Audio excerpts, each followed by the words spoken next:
نبی کریم صلی اللہ علیہ وسلم نے فرمایا، وہ شخص جنت میں نہیں جائے گا جس کا پڑوسی اس کی ایذا رسانی سے محفوظ نہ ہو۔ صحیح بخاری۔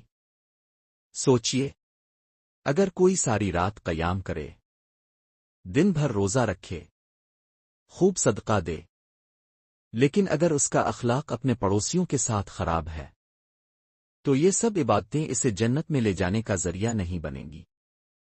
پڑوسی کے ساتھ بدتمیزی، جھگڑا، حسد، اشر پھیلانا، یہ سب ایمان کی کمزوری کی علامت ہے۔ نبی صلی اللہ علیہ وسلم نے فرمایا، تم میں کامل ایمان والا وہ ہے جو اپنے پڑوسی کے لیے وہی پسند کرے جو اپنے لیے کرتا ہے۔ آئیے ہم عزم کریں، اپنے پڑوسی کا خیال رکھیں، ان کی عزت کریں اور ان کے شر سے بچیں، تاکہ اللہ ہمیں جنت کے اعلیٰ درجات عطا فرمائے۔ آمین۔